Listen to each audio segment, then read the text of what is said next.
Vamos lá, pessoal. Para quem não tinha vindo ainda no Face, ó, só ficou bonito porque os créditos da foto do meu amigo Léo Pinheiro, entendeu? Sem Photoshop, né, Léo? Sem Photoshop. Essa aqui não precisou nem de retoque. Bom, vamos lá. Por que eu escolhi o tema dessa palestra, Reforma Trabalhista na Visão dos Tribunais? Muita gente tem recebido, e obviamente isso é repassado para mim, eu tenho visto isso quase que diariamente. A forma mais fácil de falar sobre a reforma trabalhista, o cara monta um quadro comparativo, o que era, como vai ficar. Como era, como vai ficar. Isso é a coisa mais simples do mundo. Cada vez que muda um código, Código Civil, Código de Processo Civil, o cara faz um quadro comparativo. Antigamente era o artigo 122, agora é o 121. Antigamente você tinha direito a isso, agora você não tem direito àquilo. A pergunta é, na prática, isso vai ser dessa forma? Vai acontecer assim? O trabalho que nós temos feito no escritório é exatamente de ouvir, não os especialistas que vão na televisão, sem qualquer demérito a esses profissionais, para falar da alteração da lei, mas sim, qual é a visão que os tribunais vão ter em relação a essa alteração da lei. Porque a gente vive num país que, acreditem vocês ou não, leis pegam ou não pegam. A gente está acostumado a ouvir isso. Essa lei não pegou. Essa lei pegou. Da mesma forma, leis são aplicadas ou não. De uma certa forma, algumas delas de forma imediata, outras levam até o Supremo, que vai e declara uma inconstitucionalidade de uma lei. Então, nosso escritório é especializado nessa área do direito do trabalho e é exatamente por isso que a gente ouve esses profissionais e não os profissionais chamados especialistas, entendeu? Nós ouvimos os juízes, os desembargadores, os ministros do tribunal, que são quem, na prática, vão dar o chamado voto de Minerva ou vão dar a efetiva eficácia a essa alteração legislativa ou não. Porque você pode simplesmente colocar uma lei em prática e ela não ser constitucional.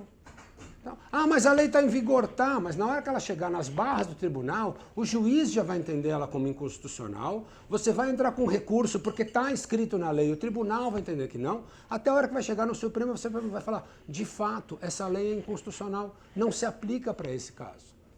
É com base nesses entendimentos que a gente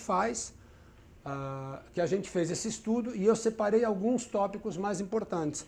Por que eu coloquei essa hierarquia das leis? É importante que vocês entendam essa hierarquia dessa pirâmide. A gente aprende isso aqui no primeiro ano de faculdade, essa é a chamada pirâmide de Kelsen. E a questão é exatamente essa. As ofensas, elas não podem acontecer no sentido vertical. Entendeu? Você não pode ter um contrato que ofenda um ato normativo, uma portaria, que ofenda uma lei, que ofenda um dispositivo da Constituição Federal. Você pode ter, sim, leis, decretos e jurisprudências que estejam abaixo da égide dessa Constituição Federal. E se você vai fazer um contrato, ou uma sentença, ou um ato jurídico, que é exatamente onde essa reforma efetivamente mais tem pontos aplicáveis, obviamente, ela não pode ofender nenhum dispositivo de lei e, principalmente, nenhum dispositivo constitucional. Então, é isso que vocês precisam entender quando a gente determina para os nossos clientes. A gente está, efetivamente, com muitas consultas em relação a isso. O cara lê, ele acorda de manhã, ele vê o Jornal Nacional, o cara fala que ele pode pagar metade do salário mínimo por funcionário e ele já liga para mim e fala assim, a partir de amanhã minha empregada ganha metade. Porque está na lei. Calma, cautela. O termo hoje que nós temos que falar é cautela. Antes de mais nada, só para deixar claro, a vigência dessa lei ela está prevista para 120 dias dessa publicação. Então, assim, contenham os ânimos, vocês, empresários e amigos de vocês, falam assim, olha, hoje eu fui escutar o Bisker e o Bisker falou. Não está valendo ainda, só vai valer daqui a 120 dias. Nada aconteceu por enquanto, algumas coisas vão acontecer e outras, como eu vou mostrar para vocês, sequer vão ser postas em prática. Nós temos ouvido os desembargadores dizendo que na minha turma isso não vai ser aprovado. Então, pouco importa na prática, e é isso que nós estamos falando, pouco importa. Acho que pouco importa se está efetivamente escrito na lei. Se ofende um texto de Constituição, ele não vai ser posto em prática. O principal deles, um deles, né, negociado sobre o legislado. Né? Com essa reforma, as convenções e os acordos coletivos vão poder prevalecer sobre a lei, sobre diversos temas, entendeu? A questão é a seguinte, como eu mostrei para vocês na pirâmide, o acordo ele não pode ofender a uma lei que esteja em vigor. Não interessa o que você combinou. Essa é o mais tradicional, a gente no escritório ouve isso o tempo inteiro, né? Ah, mas eu combinei isso com ele. Mas você não podia ter combinado nada que ofendesse a lei. Ele tem uma garantia legal, e nesse caso constitucional, dos seus direitos. Pouco importa se você... Mas eu combinei com ele que ele ia abrir mão das férias. Não pode abrir mão das férias. Ponto final. Não interessa se você faz isso de forma individual ou coletiva com assistência do sindicato. Sobre esses temas, você não pode transigir. Outra questão, pior, negociação individual. Aí vai até ao contrário, quer dizer, você não está nem com a assistência do sindicato, você está pegando, você está presumindo que um trabalhador que tenha um ensino superior e tenha uma remuneração superior a 2 vezes o teto do INSS, não tenha a chamada hipossuficiência em relação ao seu empregador.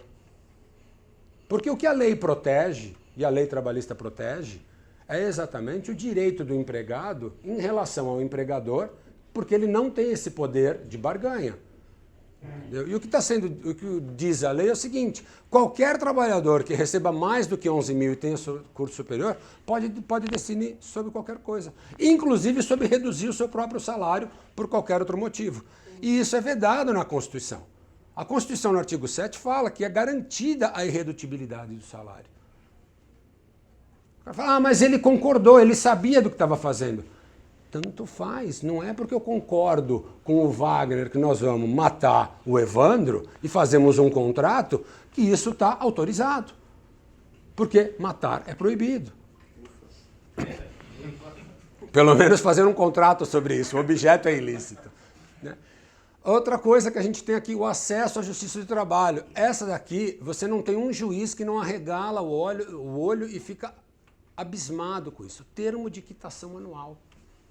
Eles pegaram o que existe no Código de Defesa do Consumidor, que é aquela declaração anual que você recebe das suas prestadoras de serviço, seja ela telefônica, companhia de luz, de água e internet, dizendo que naquele ano você quitou todas as suas obrigações. Então você guarda aquele termo de quitação e todos os outros recibos você pode jogar fora. O que eles fizeram agora? Criaram esse termo de quitação anual com o empregado. Então, uma vez por ano, você chama o seu empregado e fala, olha, está aqui, me assina um termo de quitação. Mas o que é isso? Quer dizer que durante esse ano inteiro eu te paguei tudo que você devia. Ah, mas eu não vou poder mais reclamar nada? Não, você assinou o termo de quitação. Se você entrar com ação contra mim, você já assinou o termo de quitação. A pergunta que eu faço para vocês, e por que a gente fala, primeiro assim, ofende a Constituição Federal. Porque você tem o direito de ação, é um direito protegido pela Constituição. E esses 2 artigos que eu estou citando o tempo inteiro, que é o artigo 5º e o artigo 7º, eles são considerados cláusulas pétreas da Constituição. Elas não podem ser alteradas, a não ser que seja promulgada uma nova Constituição. Não existe uma emenda constitucional para alterar esse tipo de cláusula, que são os direitos individuais da pessoa no artigo 5º e os direitos do trabalho que estão no artigo 7º. A questão é, eu posso dar esse termo de quitação? Pode. Na prática você pode, porque que escolha você tem? Você não tem escolha nenhuma. Ou você assina esse termo de quitação, ou você vai para a rua. Então, quando o governo fala assim da questão da negociação, ou você assina ou você vai para a rua. Você não tem escolha. Então você assina e o que vai... Não, e aí o que vai acontecer? Você vai entrar com a ação, você vai contestar esse termo, o empregador vai dizer... Ah, eu tenho o termo de quitação e o juiz fala, para mim, esse termo de quitação não vale nada. O empregado não tinha escolha a não ser assinar esse termo de quitação. Por isso, é nesse ponto que eu estou dizendo. Nem tudo que está na lei vai ser posto em prática. Os juízes já estão alertando que esse tipo de termo de quitação não vai ser reconhecido pela Justiça do Trabalho. Teletrabalho. Vamos lá. Você está não só facilitar a possibilidade do empregado de trabalhar dentro de casa, trabalhar da sua própria casa, mas a questão é a seguinte, eu estou impondo para o empregado todas as obrigações, despesas e custos em relação... Eu já estou acabando. E custos e despesas em relação a esse trabalho. Então, você vai trabalhar da tua casa? Ótimo. Então você vai trabalhar com a tua roupa, com a tua energia, com o teu computador, com a sua internet. E digo mais, eu posso prever com você de que eu não vou controlar a sua jornada e por isso eu não vou te pagar hora extra. Então, para mim, pouco me importa, já que você está na sua casa, se você vai trabalhar 8, 10, 12 ou 14 horas, porque eu vou te pagar o que eu ajustei com você. Na prática, isso não vai acontecer. Rapidamente, pagamentos abaixo do salário mínimo e redução do FGTS. Tá? A gente está agora com essa história de você manda embora o seu funcionário, contrata ele, cria a pejotização, ele monta uma empresa, você paga tudo para ele de uma forma em que você está retirando dele todos os salários. Tá? Outra questão mais importante, o trabalho esporádico ou intermitente. Você fica à disposição da empresa, mas não recebe por isso. Tá? Existem grandes empresas principalmente do mercado de fast food, que adora fazer esse tipo de coisa, que chama o funcionário só no horário de pico. E o que ele faz nesse intervalo? Não sei, não é problema meu. E eu não preciso garantir um horário mínimo de trabalho para ele. Com isso, você tira dele a garantia de remuneração. Por isso que eu falei aqui da pejotização. Gente, o meu tempo já estourou. Assim, os termos são grandes. A gente está falando aqui de pejotização, que é a mesma coisa. Aqui o absurdo, vem aqui, a contratação do autônomo, cumprida por todas as formalidades legais, com ou sem exclusividade, de forma contínua ou não, afasta a qualidade de empregado. Então eu contrato um cara como PJ, como autônomo, ainda que ele faça exatamente tudo como um empregado faça, e o simples fato de eu dizer, você não é meu empregado, pronto. Agora eu pergunto, como os tribunais vão ver esse tipo de definição? Como uma aberração.